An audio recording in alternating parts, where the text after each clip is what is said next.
Et alors, le privilège, c'était justement de faire toutes les premières plongées avec mon père. Nous étions les deux, hein.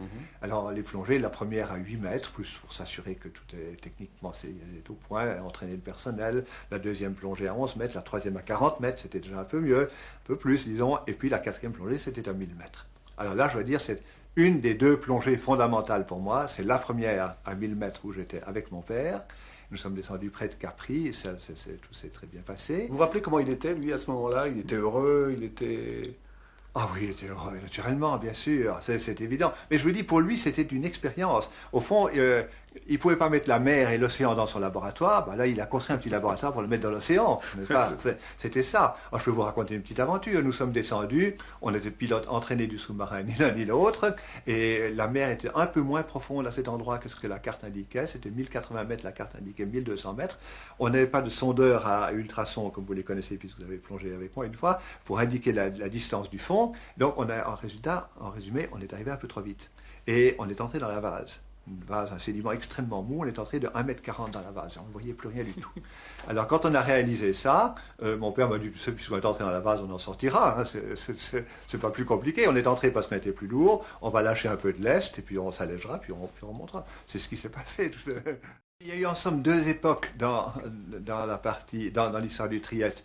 L'époque européenne, italienne, si vous voulez, qui était une époque technique, à laquelle les Italiens ont bien participé, nous ont énormément aidés. Et puis, une fois qu'on avait été au plus profond de la mer Tyrrhénienne, c'est-à-dire 3800 mètres, point de vue technique, c'était de la répétition. Tandis que pour les Américains, ce qui les intéressait, c'était les résultats strictement scientifiques. Ils voulaient que la technique marche, mais ils ne voulaient pas s'en occuper. Ils voulaient savoir ce qu'on pouvait faire avec le bathyscaphe.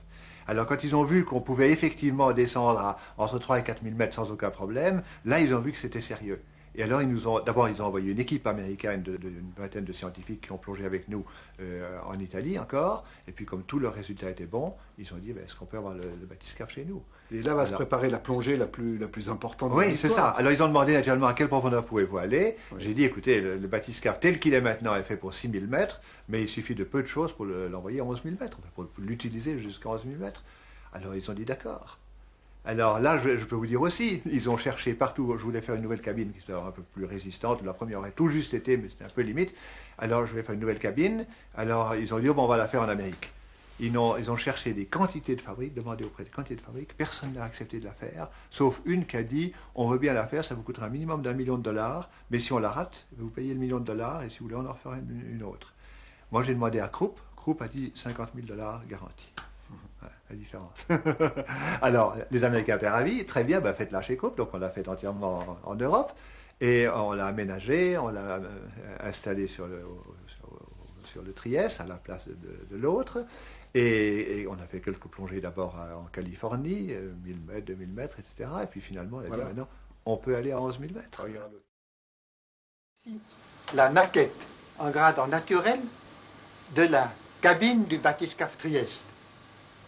Il s'agit spécialement de la cabine, la dernière édition, celle avec laquelle mon fils est descendu en janvier à 11 000 mètres. La cabine est donc en acier, parois massives pour résister aux énormes pressions extérieures. Nous avons ici, vous voyez, l'intérieur avec tous les instruments.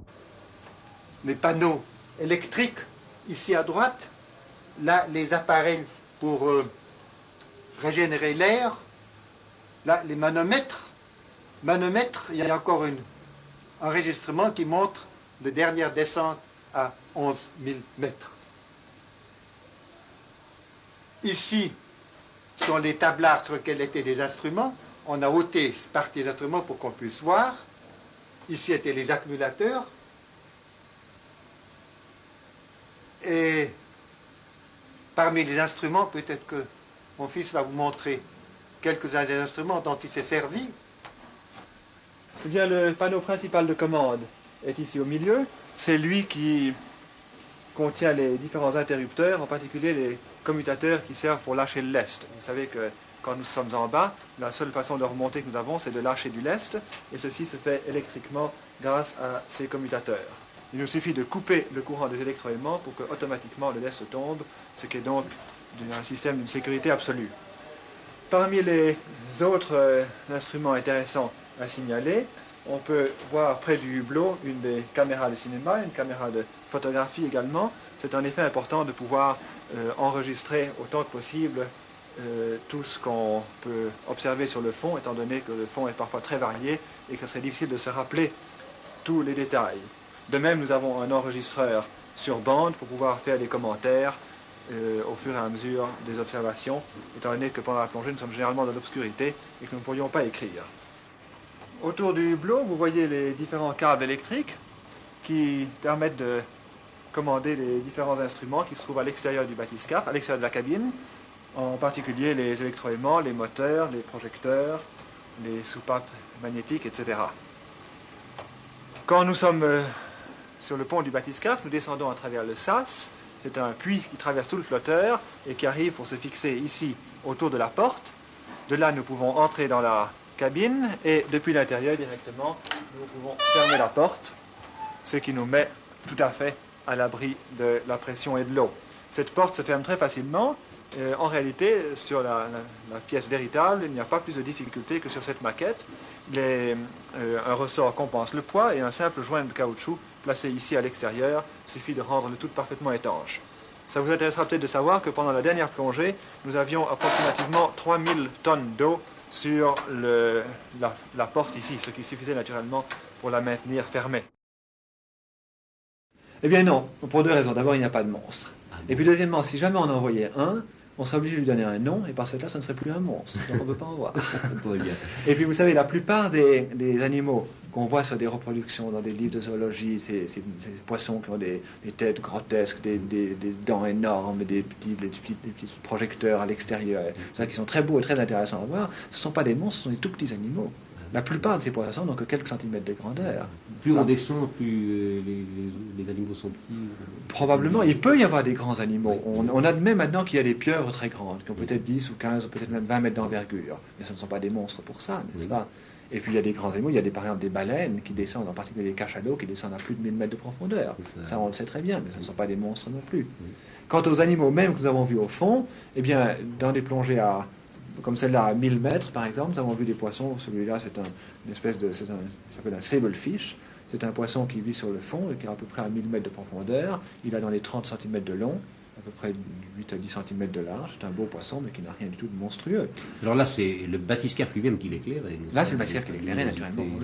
Oui, on a sur le Trieste, aussi bien que sur le FNRS 2, système qui a été repris naturellement sur le FNRS 3, le système que mon père a préconisé, l'éclairage extérieur, qui va tout à fait bien, qui donne une très très belle lumière. Vous voyez que les poissons sont très bien éclairés. Voilà ici encore deux de ces mêmes poissons. Devant, à droite, on voit une étoile de mer, tout à fait, disons, en bas. Une très jolie étoile de mer qui s'appelle un Brittle Star. C'est une étoile extrêmement fine, extrêmement légère. On les a très bien observées. Nous n'avons pas du tout découvertes, elles étaient très bien connues, mais nous avons observé très très bien au fond, grâce à notre hublot et nos projecteurs. On les voyait se mouvoir, on les voyait avancer avec une des 5 pattes qui sert d'antenne, on la voit très bien sur le gauche, qui sert à se diriger. Également, un peu plus à gauche de la photo, on voit une espèce de petit crustacé, une espèce de petite langouste, vous voyez, c'est intéressant. Sur d'autres photos, on pourrait voir encore différents autres animaux. Par exemple, ici, vous voyez une holoturie, autrement dit un concombre des mers. Vous voyez, une espèce de gros verre. C'est ça, exactement. Il avait dans les 30 cm de long, à peu près 25 à 30 cm de long. Il avance, il se déplace très lentement, à peu près 20 à 30, mettons 50 cm ou 1 mètre par jour. Sans être importuné par la pression d'eau qu'il supporte. Oh, ça ne lui fait absolument rien du tout, naturellement. Surtout qu'il vit en équipression, exactement comme nous dans l'air, même pression intérieure et extérieure. Voici encore quelques autres animaux. On voit des oursins sur la droite en haut, un oursin, un très joli oursin rose qui était assez spectaculaire à voir, encore quelques autres poissons. Et à toute grande profondeur, à 11 000 mètres, nous avons vu un poisson également. Pas tout à fait cet aspect-là, plutôt il ressemble à une sole, à peu près 30 cm de long, donc vous voyez de nouveau rien de monstrueux du tout. Et vivant tout à fait dans le sable et se mouvant à peu près dans le sable, la moitié du corps, le ventre dans la sédimentation et le dos à l'extérieur dans l'eau. Et quand il a vu ou senti arriver, lentement parti sans être apparemment effrayé. C'est très intéressant de voir ce poisson parce que ça montrait, d'abord on ne savait pas qu'il y avait des poissons à ce moment-là si profonds. On connaissait les formes de vie très simples, très rudimentaires à ces profondeurs, mais de poissons, jamais on n'avait pu prouver qu'il y en avait. Alors le fait que nous en avons vu un montre qu'il y a de l'oxygène. Et s'il y a de l'oxygène, ça montre qu'il y a des courants qui viennent de surface. N'est-ce pas? Et ça pose toute une série de problèmes physiques, d'océanographie physique. Eh bien, nous avons fait, par exemple, des mesures de pénétration de la lumière extrêmement précises. Voilà justement une courbe qui a été tracée par des expériences faites au cours d'une plongée entre le professeur Yerlof de l'Université de Göteborg en Suède et moi-même, qui montre très exactement la pénétration de la lumière dans l'eau, jusqu'à peu près 600 mètres de profondeur. Et puis nous avons fait en particulier des mesures de gravitation qui sont très importantes. Vous savez que la gravitation et les mesures de gravitation sont très importantes pour tout ce qui concerne la géologie, non seulement sur Terre, mais également sous-marine. Et jusqu'à l'époque du bathyscaphe, on ne pouvait pratiquement pas mesurer la gravitation en mer. Ça a été fait un petit peu dans certains cas exceptionnels, mais c'est extrêmement difficile. Mais maintenant, avec le bathyscaphe, on descend, on pose le bathyscaphe sur l'eau et sur le fond, et on fait les mesures dans de parfaites conditions. C'est absolument idéal. Et alors le son également Alors le son, alors ça c'est très important naturellement. Voilà par exemple cette barre horizontale que vous voyez un peu au-dessus du pont du bathyscaphe qui a été littéralement chargée d'une centaine d'hydrophones, c'est-à-dire de microphones sous-marins qui permettent d'écouter ces bruits, d'examiner la position de ces canaux acoustiques dont je vous parlais tout à l'heure et qui sont extrêmement intéressants à étudier. Bon, ce n'est pas le champ des études qui manque. Ce qui manque plutôt, c'est la possibilité de faire assez de plongées, étant donné que généralement dans une plongée, on fait une gamme d'expériences, soit en acoustique, soit en optique, soit en gravitation, soit en zoologie, mais il faudrait pouvoir en faire beaucoup plus. Écoutez, c'est pas un jour comme les autres, non, mais enfin c'est un jour qu'on aurait volontiers répété le lendemain si on avait pu, parce que ça n'avait vraiment rien d'effrayant. Vous savez qu'on soit à 11 000, 10 000 ou 6 000, 1000 mètres, c'est la même chose finalement. Alors, on sait par calcul simple, c'est très, très facile de calculer la solidité de la sphère. Il y a d'autres calculs différents, mais ça en soi c'est solide, c'est facile. On savait parfaitement que la sphère tiendrait le coup. Il fallait s'assurer que tout joue bien, que l'essence circule dans les compartiments, que les températures soient conformes à ce qu'on attendait, que les vitesses soient conformes à ce qu'on attendait, etc. Tout ça, il fallait le contrôler, le surveiller. C'est pour ça qu'on est descendu lentement. Et à chaque pas qu'on faisait, j'étais content de voir que ça allait bien. Alors quand finalement on a vu, les projecteurs étant allumés, on a vu un vague rond lumineux sur le fond, c'est extraordinaire, voilà le fond à 11 000 mètres, et puis au fur et à mesure qu'on descendait, le rond a diminué son diamètre naturellement, et la lumière est devenue de plus en plus vive, et finalement c'était un magnifique éclairage qu'on avait à 11 000 mètres. Ben ça, on était content, en fait, c'est pas de la fierté, c'est être content, satisfait de réussir quelque chose qu'on a préparé pendant plusieurs années. Alors, on avait un appareil qui était fait pour 1000 mètres, 3000 mètres, on ne savait pas exactement, mais on a mis l'intensité maxima, et pendant toute la descente, jusqu'à 4000 mètres de profondeur, on a communiqué. Et depuis 4000 mètres, on n'a plus rien entendu du tout.